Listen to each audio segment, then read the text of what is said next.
Tous les ans, l'association Les Amis de Daniel Grondin, en partenariat avec la médiathèque des Pennes Mirabeau, organise un concours pour attribuer le prix littéraire jeunesse Daniel Grondin. Il est décerné lors des journées du livre jeunesse de la ville des Pennes Mirabeau. Et malheureusement, cette année, le festival n'a pas pu avoir lieu en raison des conditions sanitaires difficiles que nous vivons tous. Tous les ans, les Amis Daniel Grondin font appel à notre association, La Voix des Bulles, association pennoise spécialisée dans les podcasts sur la bande dessinée, pour filmer et enregistrer des entretiens avec les lauréats. Les conditions étant ce qu'elles sont, nous avons été contraints de faire ces enregistrements à distance, sans vidéo pour permettre d'avoir une certaine qualité d'audio, et avec toutes les difficultés techniques que cela peut engendrer. Nous excusons par avance si la qualité n'est pas fantastique, mais ces entretiens restent audibles et j'espère que vous prendrez autant de plaisir à les écouter que nous en avons pris à les enregistrer. Bonne écoute! Bonjour, je suis Pierrick, alias Walaipier de La Voix des Bulles, et nous sommes réunis ce soir avec mes deux comparses, Mathieu et Thierry, pour vous parler du prix du roman Daniel Grondin, un prix du roman jeunesse, qui a été remis à Gilles Baume pour son roman La Nuit des géographes. Et pour en parler, nous accueillons ce soir Eric et Guénolé, les deux éditeurs des éditions Amatera. Bonsoir à vous. Bonsoir. Bonsoir. C'est un plaisir de vous recevoir. C'est toujours intéressant d'avoir la parole des éditeurs, qu'on entend assez peu en général. Je ne sais pas si c'est de la timidité ou si c'est juste pour plus mettre en avant les auteurs. Les éditeurs font le travail de l'ombre. Et c'est vrai que ce travail d'édition est très important, en plus dans un côté livre jeunesse, où j'ai l'impression qu'il y a une multitude d'éditeurs. J'en découvre tous les jours, et où donc il y a une concurrence très, très violente, hein, si on va vraiment sur le côté marketing, j'ai envie de dire, même si j'imagine qu'on ne devient pas éditeur jeunesse en se disant qu'on va devenir riche et célèbre. Il y a une passion, j'imagine, à la base. C'est une passion, ça, il n'y a pas de problème. Devenir riche et célèbre, c'est vrai qu'on ne fait pas ce métier pour devenir riche et célèbre. Hein, Oui, je pense qu'il y a de moins en moins de personnes qui puissent le croire. Hein. Je crois que c'était une légende, et c'est plus, en tout cas, c'est pas une réalité. Ça fait combien de temps que les éditions Amatera existent ? Ça fait 12 ans. 12 ans. Non, pardon, depuis 2012. Voilà. Et donc, ça va faire bientôt 10 ans. Voilà. Ouais, bientôt 10 ans. Vous faisiez autre chose que de travailler dans le monde les du éditions livre, Amatera sont des éditions indépendantes. Ça, on y tient. D'accord, vous n'avez pas été racheté par un grand groupe Non. Voilà. Non, pas encore. Non. Non. On résiste. Mais vous êtes nombreux quand même à résister. Et justement, la question, comment est-ce qu'on se décide à lancer une maison d'édition dans un milieu qui est aussi rempli, j'ai envie de dire déjà. Qu'est-ce qui fait qu'on se dit, ça y est, on va lancer notre maison d'édition? C'est la rencontre avec un auteur, avec un livre que vous aviez envie de voir imprimé, ou c'est autre chose? Bon, il y a un certain nombre de facteurs qui font qu'on prend cette décision. Ça peut être parfois des circonstances de la vie et mélangé à une passion du métier. Hein. Donc, et une envie de voler de ses propres ailes aussi. C'est ça, parce que Eric a travaillé dans d'autres maisons d'édition. Il était donc salarié, et puis un jour il m'a dit, et si on se lançait, voilà. Parce que c'est quand même assez passionnant de pouvoir décider soi-même de ce qu'on veut publier ou pas. Voilà, c'est une passion stressante, disons. J'imagine, je vois qu'il y a d'autres éditeurs qui se lancent, mais maintenant, de plus en plus, quand on voit un éditeur se lancer, il part sur un crowdfunding pour voir s'il a un potentiel, s'il peut rencontrer un public, et puis il continue ou pas après. Enfin, en tout cas, moi, c'est ce que je remarque, hein, parce qu'il y a plein de jeunes éditeurs. Dans la BD, je pense à Kinaï, par exemple, qui fait qui faisait de la traduction jusqu'ici de bande dessinée jeunesse américaine, et qui maintenant commence à faire des nouveautés. Et eux, pareil, ils ont commencer par voir s'ils pouvaient toucher un public, se faire connaître par du crowdfunding. C'est vrai que c'est des moyens qui n'existaient pas il y a 9 ans. Ça devait être un peu... sauter le pas a dû être un peu stressant, j'imagine. Oui, on n'a pas fait de crowdfunding. Nous, on a commencé à travailler en fait pour d'autres maisons d'édition. Et on faisait du packaging. Et puis voilà, un jour on s'est lancé sans études préalables de marché. Le packaging nous a permis de financer Voilà. notre activité d'édition. Donc on a commencé par le packaging, parce que c'est vraiment un métier de riche, mais il faut avoir quand même une trésorerie assez relativement conséquente à un moment ou à un autre, hein, parce que même si on atteint le succès, si on a des succès ou si on a un succès, ce problème de fonds, dans les deux sens du terme, de trésorerie, c'est quand même quelque chose d'important pour démarrer et pour continuer l'activité.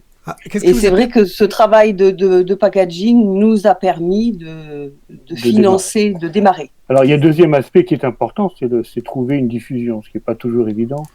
C'est pas tout de faire des livres, mais il faut trouver il faut trouver un canal de distribution.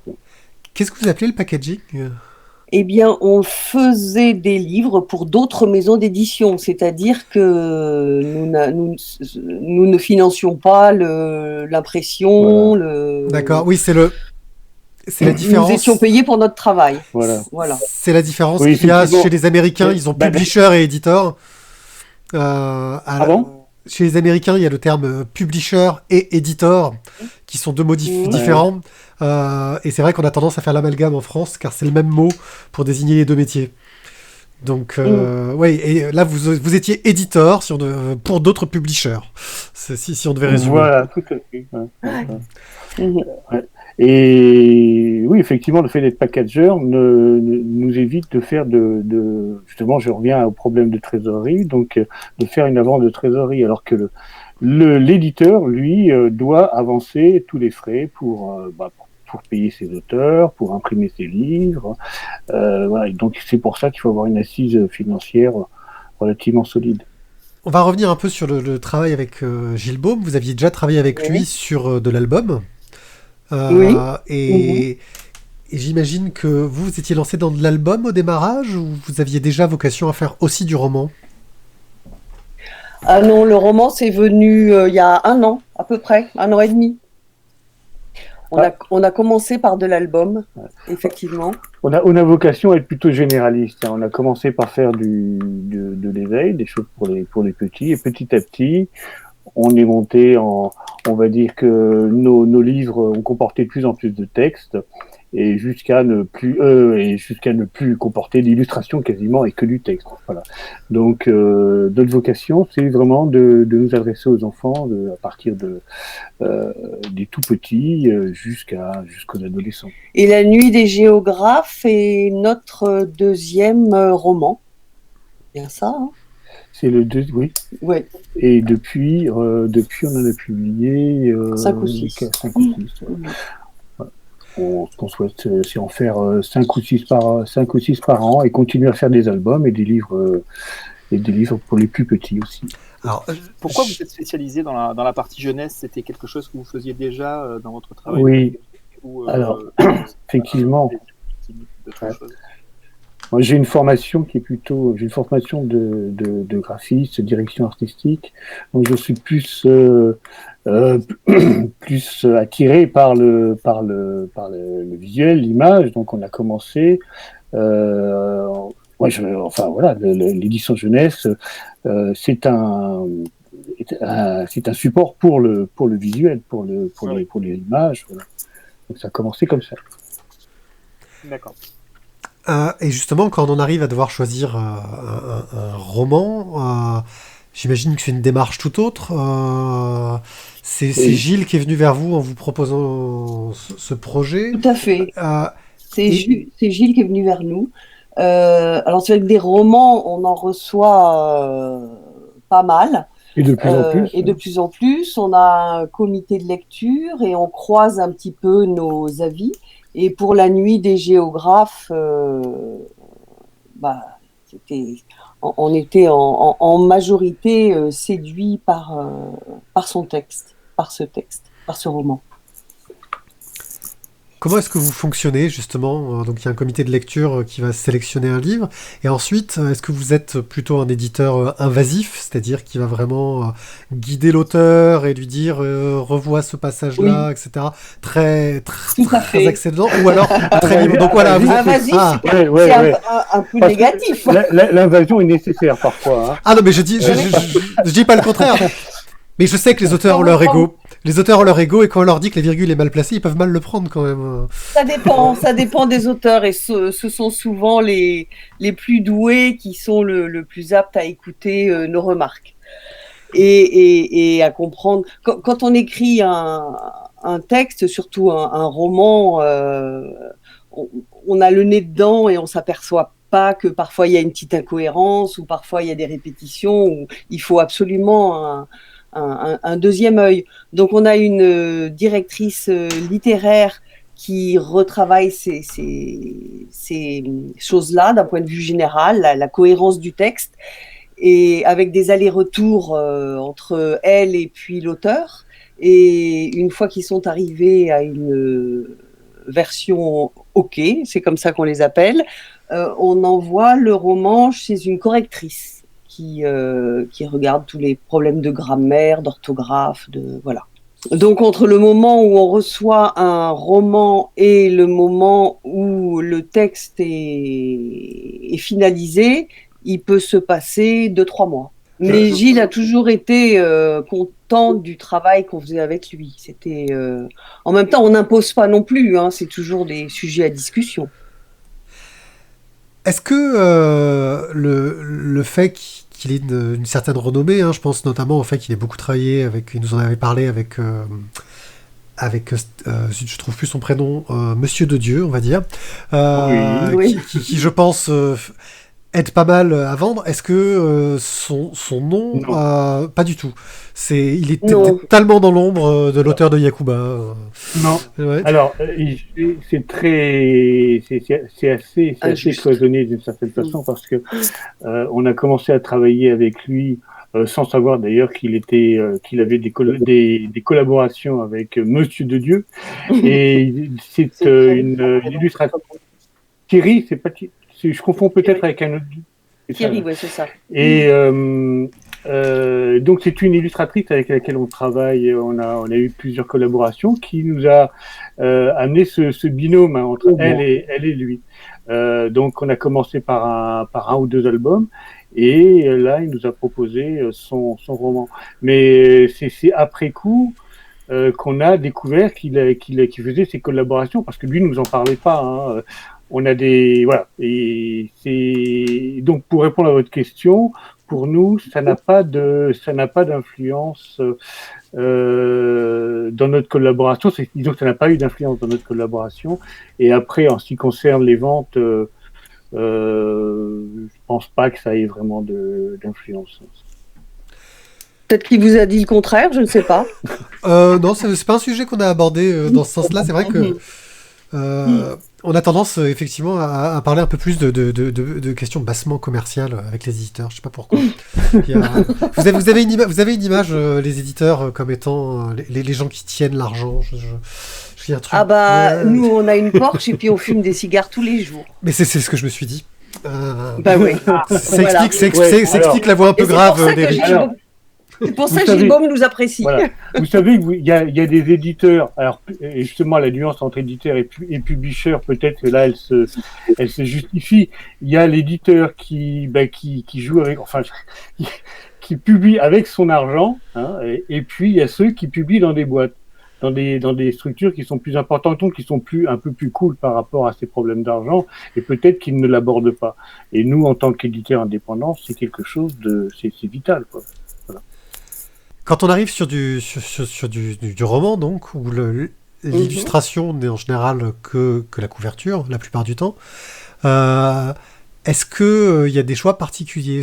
Moi, je pense par exemple au fait que j'ai remarqué, en regardant un petit peu ce que vous aviez édité, que dans les albums, il y avait certains effets de série ou de collection au niveau des couvertures. Et c'est pas du tout le cas dans les romans. C'est une volonté justement de faire que chaque roman ne fasse pas partie d'un tout, et à se défendre tout seul. Du tout. Comme on vous disait tout à l'heure, le roman, ça fait à peu près 2 ans simplement qu'on en publie. Mais là, il commence à y avoir des collections. Elles sont en cours, en tout cas. Elles sont en cours. Un premier tome a été publié et il y a d'autres tomes qui sont D'accord. en écriture. Voilà, on a trois collections qui balayent 3 tranches d'âge, à partir de 8 ans, à partir de 10 ans et à partir de 12 ans. Donc on a argile plus et granit. Voilà. Donc on a 3 collections qui effectivement pour le moment ne se distinguent peut-être pas suffisamment, enfin a priori par leur graphisme, par une ligne graphique très très présente. Justement, effectivement, notre choix était de laisser le visuel, l'illustration donner un peu le style du roman, que les gens choisissent leur roman un peu influencé par le style de l'illustration et non pas encore par le graphisme de la collection. Mais ça viendra peut-être un jour. On aura peut-être, un peu comme certaines grandes maisons d'édition, on aura peut-être des lignes de collection plus identifiables. Vous avez déjà quand même posé une maquette pour la partie classique de ce que j'ai vu. La partie, c'est-à-dire... Qu'est-ce que vous appelez la partie classique ? Les textes classiques là, dans les romans, sur votre catalogue. Les grands textes à hauteur d'enfant. Oui. Ah oui, ça c'est encore autre chose. C'est autre chose. Oui. Ça, oui. Là, il y a des petits textes, justement. Ce sont des petits textes. Mais là, effectivement, il y a une unité dans le visuel. Là, effectivement, oui, tout à fait. On a mis l'accent sur le visuel parce que ce sont des textes qui existent déjà. Ce sont donc effectivement, comment donner une identité à ces textes, c'est en créant une collection qui puisse les réunir. Alors que les romans, on essaie en tout cas, qu'ils aient leur propre identité, qu'ils vivent tout seuls et dans le cadre d'une collection, mais que ce soit pas trop marqué. Comment est-ce qu'on détermine justement le créneau d'âge d'un livre jeunesse? Moi, je le vois vis-à-vis de ce qui va être plus ce qu'on appelle littérature adolescente, où parfois j'ai l'impression d'être aussi le public. Mais comment est-ce qu'on arrive à se dire ça c'est pour une telle tranche d'âge, ça c'est pour être tel autre? Est-ce qu'il y a des critères précis ou est-ce que c'est vraiment au ressenti? Il y a plusieurs. Oui, il y a un ressenti, bien sûr. Il y a une difficulté de lecture. Il y a, ça peut être l'âge du héros, si ça se passe au collège ou si ça se passe en élémentaire. Ça définira aussi la tranche d'âge. Et puis le sujet. Il y a vraiment plusieurs paramètres qui entrent en compte. Et c'était une évidence pour la Nuit des géographes de se mettre cette tranche d'âge à partir de 8 ans C'était, oui, une évidence parce que c'est des enfants qui étaient en élémentaire. Et Gilles Baume avait déjà cette idée-là. Et Gilles Baume avait écrit pour cette tranche d'âge-là. Il vous l'avait présenté comme pour cette tranche d'âge-là, ou c'est quelque chose que vous avez décidé vous en amont? Je ne sais pas, je crois pas. Non, je crois pas. Non, je crois pas. C'est comme pour le deuxième roman. Je pense pas qu'il ait donné de déterminer de tranche d'âge. Mais c'est vrai que peut-être que c'est il le fait un peu en tant qu'instituteur. Il le fait peut-être d'une certaine façon il fait des livres pour ses élèves peut-être. Il s'adresse à ses élèves d'une certaine façon. Mais je me souviens plus, mais je pense qu'on a dû lui demander quand même s'il était d'accord avec, la tranche d'âge. Et sur ce qui est ligne graphique, justement, pour de l'album, c'est un peu plus facile parce qu'il y a un travail, je dirais, en collaboration directe, j'imagine, avec l'illustrateur. Mais pour illustrer un roman, est-ce que vous donnez un droit de regard aux auteurs pour la couverture? Pour la couverture, ouais. Ils ont un droit de regard, mais pas le droit de décision. Non, mais en même temps, on s'est jamais retrouvé devant un refus ou en général. Je pense que si on se retrouvait devant un refus, on reverrait notre copie. En général, ils ont toujours été très contents de. On leur montre quand même les crayonnés, on leur montre pas le travail fini. Ça se passe toujours très bien. Ouais, ouais. C'est une collaboration, donc on est à l'écoute des remarques et ça se passe toujours très bien. Pour votre collection de romans, d'ailleurs, puisque vous voulez l'étoffer, vous faites appel à des auteurs avec lesquels vous avez déjà travaillé sur la partie album jeunesse, ou alors vous êtes allé peut-être démarcher d'autres auteurs? Non. Alors, notre particularité, c'est quasiment, pour la plupart, que ce soit des illustrateurs ou des auteurs, c'est de faire appel à des gens.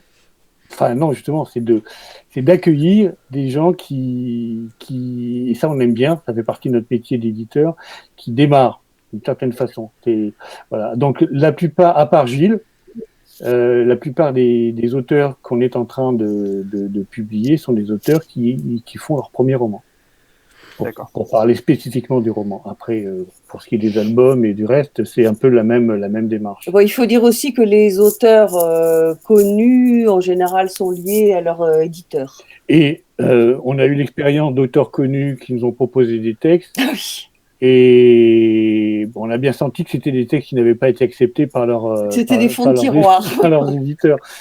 Voilà. Mais une bonne phase B, ça peut être bien aussi. Oui, mais il n'y en a pas eu. Une fois que le livre est fait, quels sont les moyens de le faire connaître? Quels sont les réseaux, justement, pour... parce que ce que je disais, c'est le marché du livre et du roman, de l'album jeunesse est pléthorique. C'est très très dur on a un choix fantastique. Hein. Pour le lecteur, c'est génial, mais pour l'éditeur, pour mettre en avant son travail, quelles sont les voies?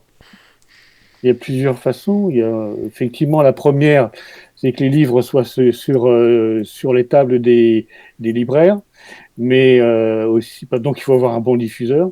Ensuite, on a essayé de faire appel à une attachée de presse pour certains ouvrages. Ça demande un investissement qui est assez important. Et on se rend compte que, effectivement, à part avoir un article dans Télérama, voilà, ça n'assure pas forcément. On peut avoir un succès d'estime, mais pas forcément un succès d'audience. Alors, il y a un autre moyen, c'est les réseaux sociaux qu'on est en train de travailler. Qu'on travaille. Donc, c'est effectivement du travail, du temps, de l'énergie. Et on espère qu'à moyen terme, à long terme, ça aura une influence sur la notoriété des ouvrages. Mais c'est aussi une façon de contacter des libraires, des bibliothécaires, des blogs, des blogueurs. C'est une autre façon de faire connaître le livre. Et il y a aussi les prix, le fait de gagner un prix, d'avoir un succès d'estime, ça peut effectivement aussi faire connaître l'auteur, la maison d'édition, le livre et quelquefois faire vendre le livre. Alors justement, ces petites bandeaux là, parlons chiffres entre guillemets, ces petits bandeaux rouges là, prix de machin, prix de bidule, vous ressentez qu'il y a un impact sur les ventes? Nous, on l'a jamais fait, donc on peut pas vous le dire. Mais il y a une chose, on échange quelquefois avec des auteurs qui ont eu la chance d'avoir. Il y en a un qui a eu le prix Goncourt, j'ai plus son nom exact, mais quand il a eu le prix Goncourt, ils ont fait des tirages de plusieurs dizaines de milliers d'exemplaires. Je ne parle pas du dernier c'est phénoménal, mais bon, je crois qu'il est arrivé à une centaine de milliers d'exemplaires.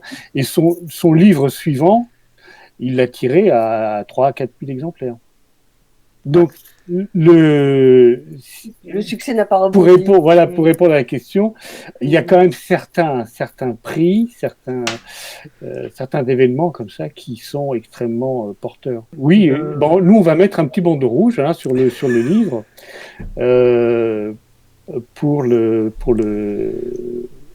en faisant allusion à notre récompense. Votre prochain travail avec Gilles Baume? Il y en a plusieurs. Donc, il y a d'abord ce roman. Et ensuite, il y a 2 autres albums jeunesse pour la fin de l'année avec la même illustratrice que les autres albums que nous avons publiés, c'est-à-dire Amandine Piou. Voilà, donc 3 projets à venir avec Gilles Baume. Et ces 2 albums à venir sont pas des albums classiques, ce sont des albums, on va dire, découpés, des Leporello, donc ce sont des livres-objets. On est moins dans l'album classique, on est dans le livre-objet pour les petits plutôt. Ben, merci beaucoup. Mais Gilles a une sensibilité qui nous touche beaucoup. D'accord, nous on a eu beaucoup de plaisir à l'interviewer. C'est vraiment très sympa. Alors on va venir sur notre marronnier, qui est notre question qui revient régulièrement. C'est quel est votre... lisez-vous de la bande dessinée? Et si c'est le cas, quel est votre dernier coup de cœur en bande dessinée? Alors moi, mon dernier coup de cœur, c'est Mal à terre de Pierre-Henri Gaumont. Je trouve qu'il a un coup de crayon absolument incroyable. L'histoire est très chouette, mais alors son coup de crayon, on n'en finit pas de regarder, quoi, de découvrir. Il joue entre comment expliquer ça, des textures. Des textures, oui, des lumières. C'est très expressif. C'est très expressif, ouais. C'est vraiment magnifique. Magnifique. Ouais, c'est un auteur dont on a beaucoup aimé, nous, Pereira Prétend. Ouais. Que je vais m'empresser de lire, parce que je ne l'ai pas encore lu. Et justement, vous, en tant qu'éditeur, faire de la BD, j'imagine sans doute peut-être en allant vers de la jeunesse, parce que c'est des choses à laquelle vous avez déjà réfléchi. Pourquoi pas, mais c'est un monde complètement différent. Bon, il y a vraiment des éditeurs de BD. Et je vais pas encore parler on va pas encore parler de sous, mais bon, c'est un autre monde. Ce sont des budgets différents. Voilà, ce sont des budgets différents parce que les auteurs travaillent une année minimum sur un livre. C'est difficile de rémunérer correctement quelqu'un qui est un illustrateur ou un auteur qui va travailler pendant quasiment 1 an sur un projet. Donc, si on investit une telle somme, il faut être certain de pouvoir mettre en place plusieurs milliers d'exemplaires. Voilà, ça devient assez complexe en termes financiers. Voilà, ça c'est un peu comme ça. Vous allez dire encore que les éditeurs ne parlent que sous. Ben oui. Mais à un moment donné, il faut payer les auteurs, il faut se payer soi-même. Malheureusement, c'est le nerf de la guerre. Il faut payer les auteurs. Voilà. Il faut se payer soi-même aussi, quand même, je pense. Et se payer soi-même. Parce que les cigares, c'est pas donné. Et voilà. Bon, merci beaucoup. C'était un plaisir de vous entendre. On vous souhaite bonne chance pour les prix à venir. On vous en souhaite de nombreux et des grands succès, que ce soit critiques. De lire la boîte aux lettres l'année prochaine. Voilà, la boîte aux lettres de Gilles Baume. Voilà. Merci beaucoup et à très bientôt. Merci. Au revoir. Merci. Au revoir. Au revoir.